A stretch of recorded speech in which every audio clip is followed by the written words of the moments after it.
It's now time for On the Line with Cheryl Wilkerson. The conversation will range from local dialogue to international. This show is meant to enlighten, inform, and to inspire. On the Line with Cheryl Wilkerson begins now. Hello and welcome to On the Line. I'm your host, Cheryl Wilkerson. Glad to be with you on this Sunday, this homecoming Sunday. Everybody on the yard, so exciting. Good to have people coming back. Behold the green and gold and all of that. Well, today we speak with a woman who knows radio, she knows media, she knows celebrities. Some of you will know her name. Some of you will know her voice. As my daughter now still walks around the house mimicking her voice because she loved it so very much. We welcome to On the Line, Kim Nelson Ingram. Hello, how are you? Hello, good morning. Now you make me feel like I have to put my radio voice, my smooth jazz radio voice on, which I haven't used for a very long time. Shalita walks around the house. Okay, just say it for me one time so I can tell her you said it. CD, go ahead. Smooth jazz, CD 105.3. It's Kim Nelson Ingram with you this afternoon. We're playing, I don't know, Cheryl's favorite. Shalita, love that. Man, I haven't done that in so long. That's hilarious. Well, you haven't done it so long because you're out here with everybody doing everything. So we have to tell this story really quickly because the 30 minutes goes by so fast. Well, first and foremost, I should say that we are celebrating homecoming, but you're a graduate of that other school. We don't hold that against you because it is an HBCU. Listen. Okay, it is an HBCU. Yes, FAMU. FAMU is in ahead. the house today. You went to FAMU and you majored in what? I majored in broadcast journalism. Why? Yeah, broadcast journalism. Well, I always have had a love for media. I think, I came up under the Oprah era when she was, coming along and making her mark. And so I remember in like junior high or high school watching her show, and I was like, you know what? I want to do something in this field. But when I got to FAM, sorry, Spartan. but when I got to FAM and I was majoring in journalism, one of the things that we studied everything. So we studied television news, which is what my emphasis was broadcast. But we also had classes in print, and of course, I ended up working at the radio station. Not everybody did, but it's just something that I wanted to do, and that's when I fell in love with the radio. And I made it my business to kind of always be multifaceted in that way. Mm-hmm. It served me well in my career that I could do a lot of different things. And so, yeah, that's when I first did radio at WAMF is what it was then. It's not that anymore. It's changed. Their call letters have changed. But that's where I had my first radio show. And so I met you when you were here in Norfolk and you were broadcasting at a local radio station here. And you have to tell this Tom Joyner story because it is a story for the ages. You're on the air, you're doing your thing, and one day you come and tell me, oh, I'm going to work for Tom Joyner. But you didn't quite have the job. So can you walk us through that campaign, please? You know what? And you're right. We don't have a whole lot of time. But in essence, part of my job or during my shift some of the time, Tom, for whatever reason, that studio that I was in, the feed came through for his weekend show. So sometimes I would have to record, basically. I was going to say download, but we weren't downloading this. Right. the weekend show. And so even though I couldn't listen to his show in the morning that much because often I was doing the morning show, I became obsessed with Tom Joyner, or I would listen on my way in because at a certain point I was doing a midday shift. So I would listen to Tom's show in the morning. And I don't know, Cheryl, somehow I just became obsessed with it. And I was like, you know what? I'm going to work with Tom. Period, point blank. He would come to Norfolk and I would go to the Sky shows. And you're right. I started this campaign where, I met him at the Sky show. And I told him that, I was the one that, helped with the weekend show. And I think I made fans at that particular time. I was like, I'm your biggest fan. I handed out fans. And then I would send different kind of packages. Yep. Like I would send my demo tape like in a pizza box and say, I'll help deliver you ratings or I don't know. One time I sent One time I sent something like my resume in a cassette tape. It was Mm-hmm. in a Kentucky Fried Chicken box. Do you remember that? I remember the pizza box. Oh my goodness! But it got his attention. You know, Tom Joyner comes to town, and he's like, "Who is Kim Nelson Ingram?" That is what the man said. Yes, that is what he said. Yeah, he was in a theater full of people, and that's what he said. Yeah, you're remembering the story way better than I am. But yeah. Yep. And so over time, we developed a relationship, and he hit me when I'll never forget this. He hit me up when a certain position was available.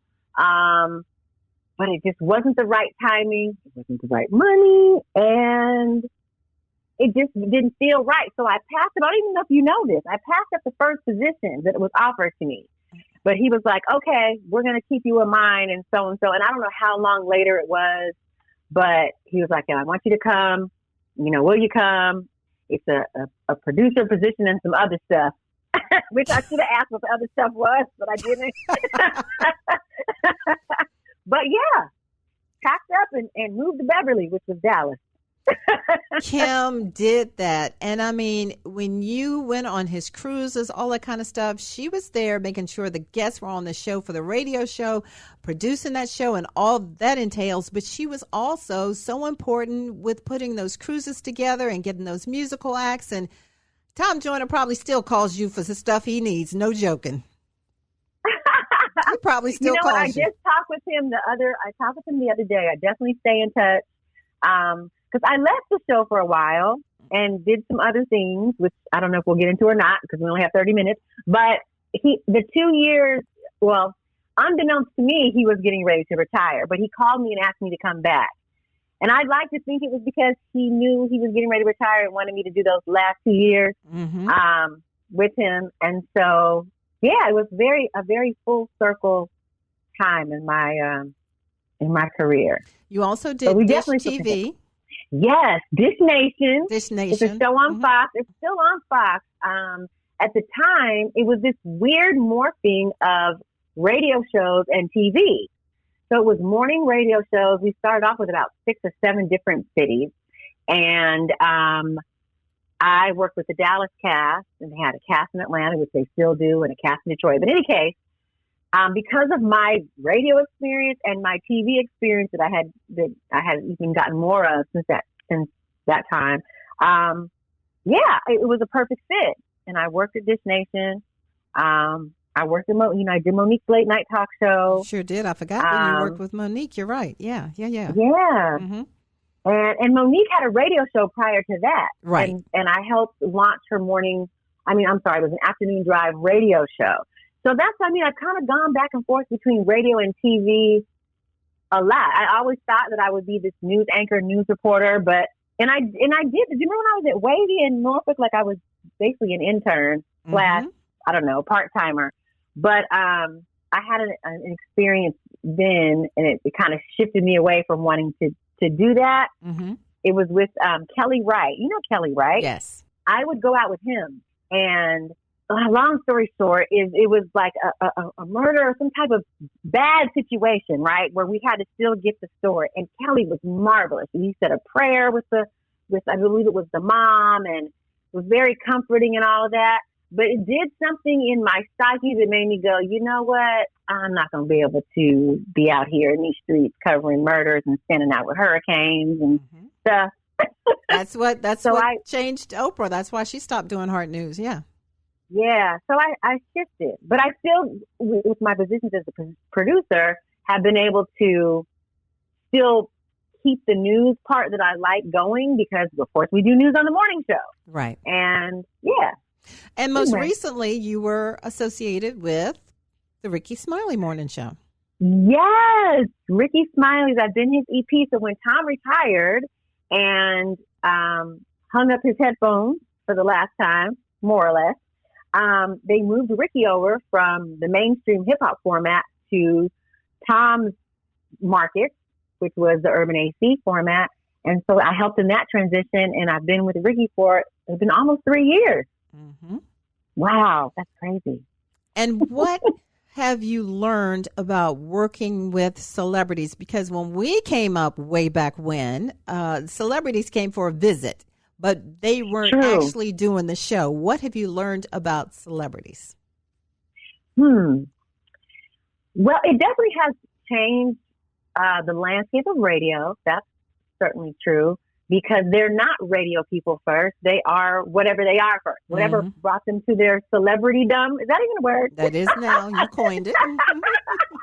That that's what they do, and that's normally what their first love is. So it brings a different nuance to it, but I feel like all of my experiences in working with different celebrities enables me to do it as gracefully as I have. Okay. Is that a good way of saying that? Because it takes a different skill set. Most celebrities, they're used to being a celebrity, right? They're used to people moving around a certain kind of a way. I'm going to let you say it. Okay. Coddled, yeah. And, but you know what I mean? And Kim is the type, Kim's going to get in there and Kim's going to get the work done. So she's not going to have the time to coddle you as much as, hey, I need you to read this. This is a PSA. I need this read before you left, or going into this break where you need to talk about X, Y, and Z, because you know it because you studied it. They don't know it. They haven't studied it. Right. But you see how you just said that? It's all in how you do it. And it is a skill set. Like if I were to go in there and be like, Ricky, look, I need you to do A, B, C, D, and E, and this is it. And bottom line is that it would never get done. Okay. You have to have a certain type of demeanor and personality. And yes, you have to get it done.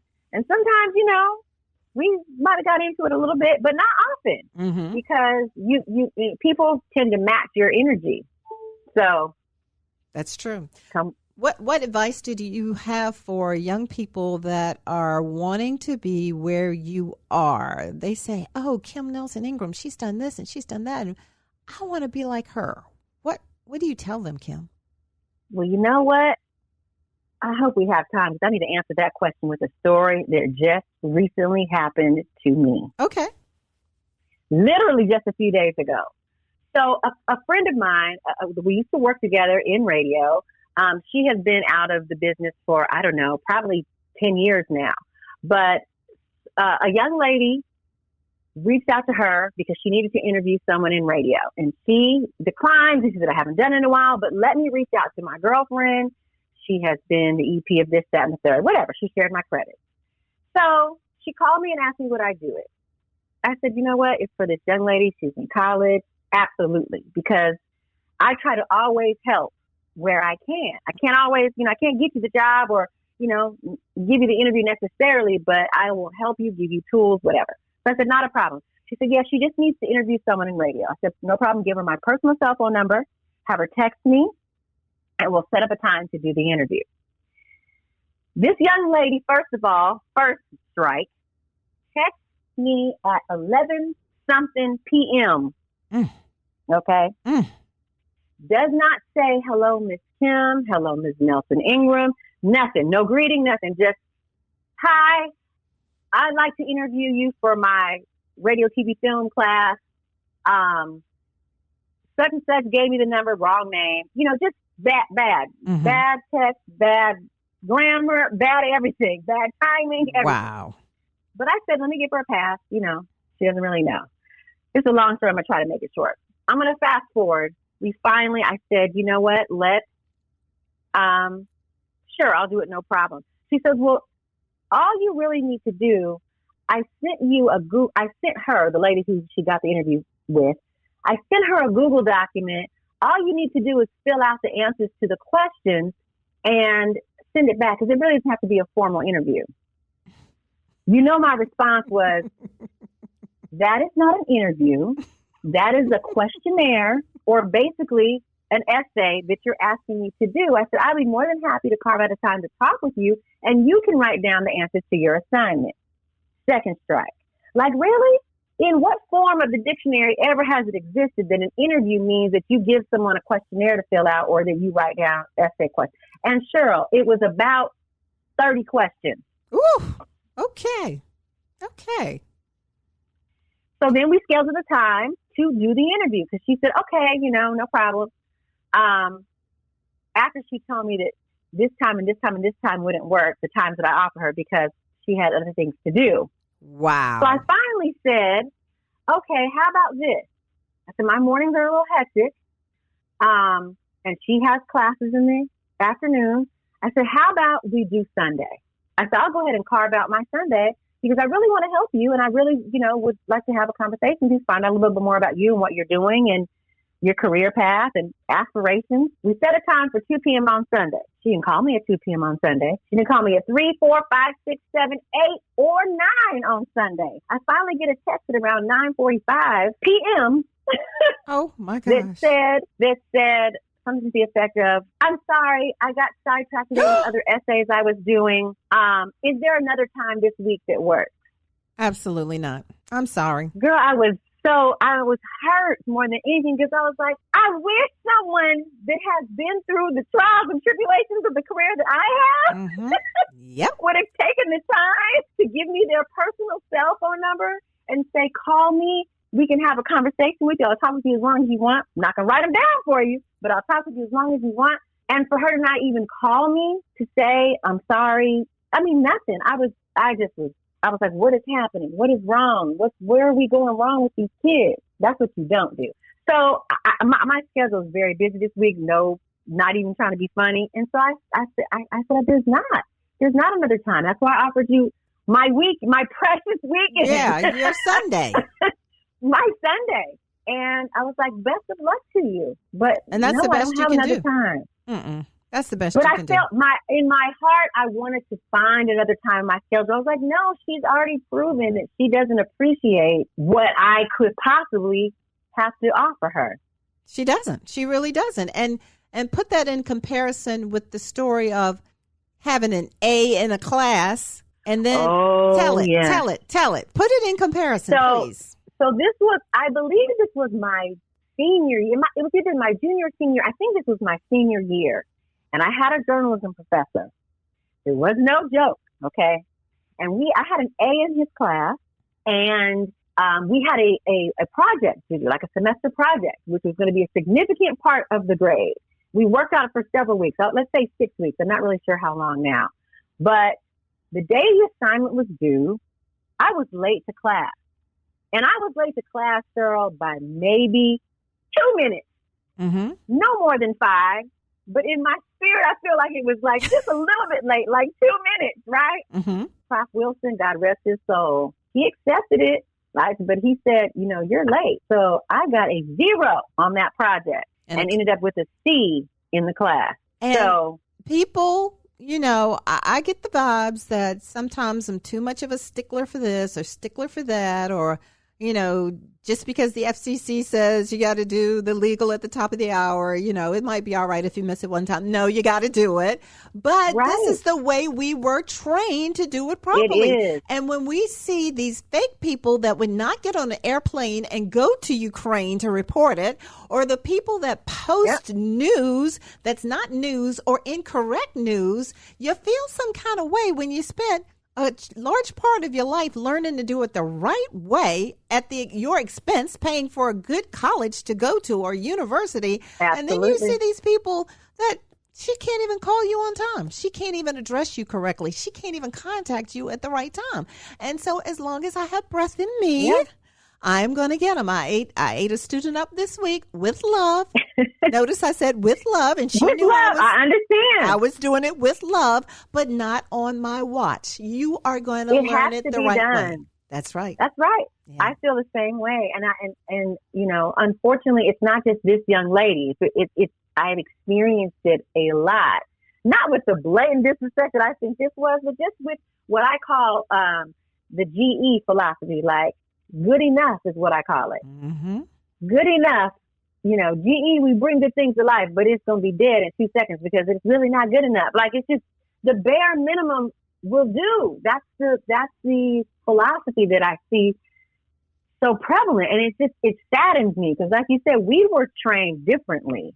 Like, it is what it is, especially when it comes to things like news and journalism and getting the facts right and doing your research and not reporting things that are just hearsay or on your social media feed until you check, fact check something before you report that. I don't know where that has gone, but We saw Don't that get me whole started. debacle with the Boston Celtics story recently. People posting pictures of innocent women when these women have husbands and children and family, and you're plastering their face all over everything, and it's incorrect. Yep, absolutely. And you don't get it and you don't understand it until it's you. Posting about somebody who died that you know of before the family does. And you just think it's okay. But when it's your family, you will understand that you did not want that posted until you posted it, if you posted it. That's true. Pet It's peeve this of urgency mine. to be the first one to say the information, or the first one to post the photo, or the first one to have the story. You're not journalist the first, but you got to be the first. Yeah, but you got to be the first.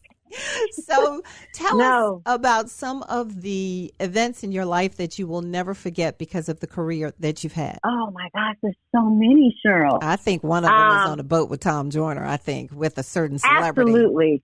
Oh, yeah, because, yes, I am a Janet Jackson fan. She always and has thanks to been. my career, I have had an opportunity to be in her presence a lot of times. What's crazy, though, is, you can't be a fan when you're working. Right. You know what I mean? Right. That's true. And people, just so you know, when you come around celebrities, act normal because they like that. Don't fan them. Don't fan them. Yes. Yeah. Yes. And even that's something that's gone out the window now with the generations coming behind us. They pull out, if they come in contact with the celebrities, not if they're working or not, their phone comes out, they're on their live. That's not how we were trained. We're like, if you're in work mode, you're in work mode. You're not a fan. But in any case, because Tom and the people that I work with know that I'm a fan, they allow me a certain grace to get a photo or what have you when I'm around Janet. So that was definitely a memorable. It was the last cruise before Tom retired. She was the headliner, and yeah, that was very cool. She told me that I reminded her of her sister, Rebe. Okay, Centipede. Okay. Made my day. Okay. And then another memorable experience was when Tyler Perry had the grand opening to the brand new Tyler Perry Studios. That was also in 2019. And I got a chance to go with Tom.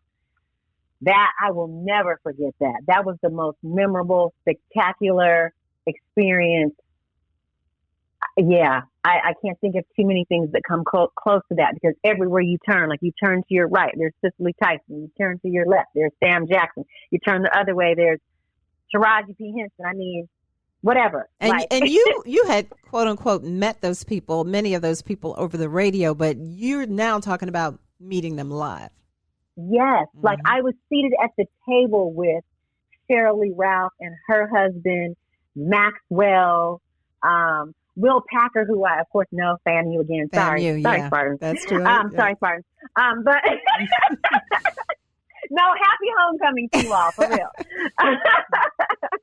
And Norfolk, Hampton Roads is really my radio home. Like my first professional radio jobs were right there in Hampton Roads. So I have much love for Norfolk State and Hampton Roads. So even though family's the best. But anyway,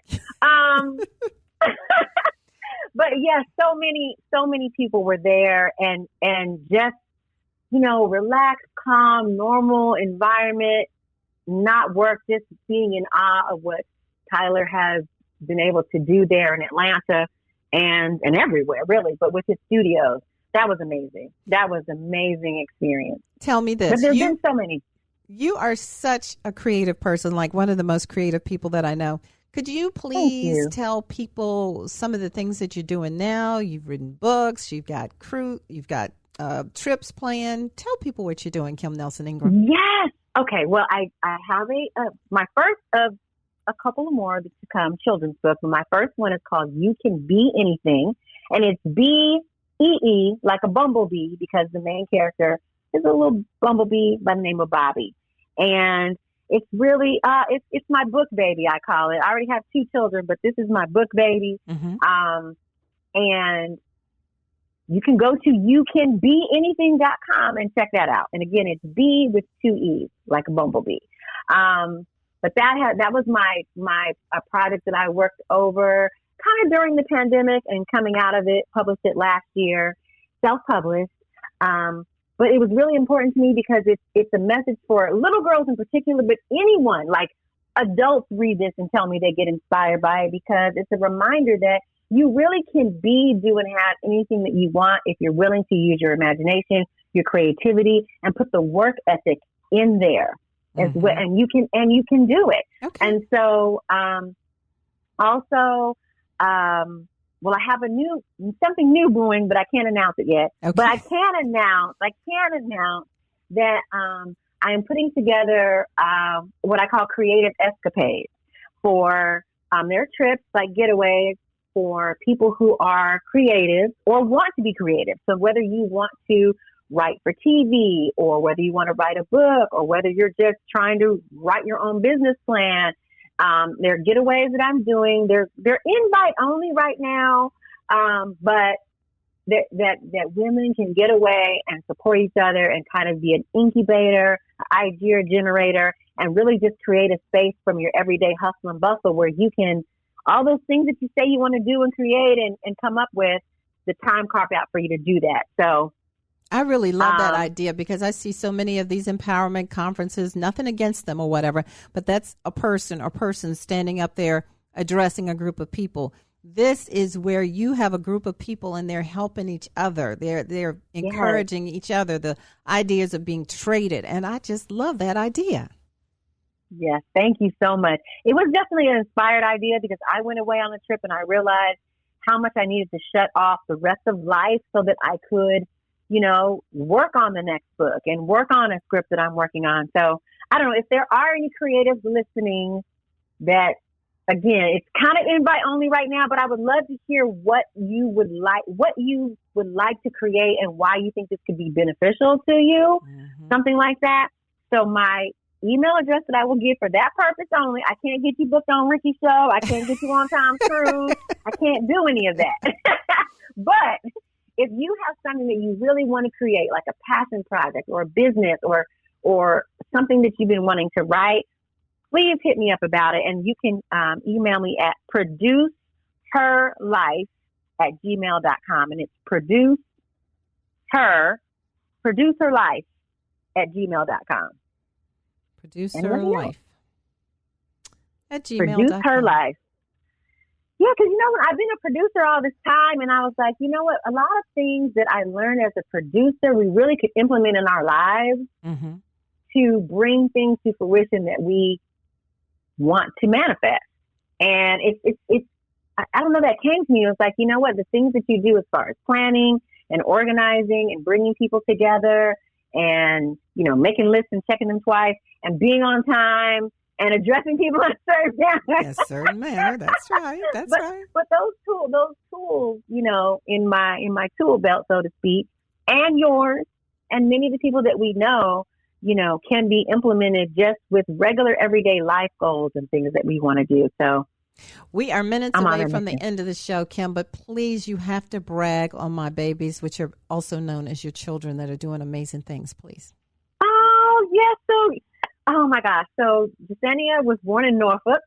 Yes, she was. And so she is she graduated from Spelman, and she is still in Atlanta now. She is an actor, a singer. As she told me last night, dancing is still not her forte, but she just auditioned for a role that requires all three. So, and then Xavier is also, I didn't make these children go into the entertainment field or the arts. I promise you I didn't. I did not. They did it on their own. But my son Xavier is a student at UT, and he is an actor as well, a director, a writer, a producer. He's like, I didn't say this, Tyler. He said this. But I'm taking Tyler Perry to the next power. I said, okay, son. To the next power. Okay. I love it. So, I'll never forget that little boy in the back seat of the car singing about loving his life like it's golden. Okay? Like it's golden. Yes. When he was like, 2 maybe? He was a little boy. And he is still living his life like it's golden. He absolutely is. And of course, we can't forget husband that's doing great things promoting HBCU and the dog that's getting bigger by the day. Kim Nelson Ingram, yes. I don't know what I would do without you. I love you so much. Thank you. Yes, and I must plug buyaniceShirt.com for all your HBCU paraphernalia, even Norfolk State paraphernalia. We got it. Girl, I have one of those dresses. I have an NSU dress, buyaniceShirt.com. Yes, it was. And I love it. I absolutely love it. I have T-shirts from there. I wore my T-shirt the other week, and one of the VPs on campus looked at me and said, I need that T-shirt. I'm like, yes, you do. Here you are, buyaniceShirt.com. Awesome. Thank you so much. I love you so much. You know you are among my most longest and dearest friends. Kim is also a Delta, and I love the way your line stays together. If anybody was going to convince me to pledge anything, it would have been you all. I love the way you do that. So, got that. Thank you so One much. more time, give out that email address. Produce Her Life. Produce, PRODUCE, her, HER, life, LIFE @gmail.com. There you have it, Hampton Roads. Kim Nelson Ingram. She is one of the best. Look, finish this homecoming weekend. Be safe. Have a good time. I love you. We'll talk again next Sunday. Behold the green and gold.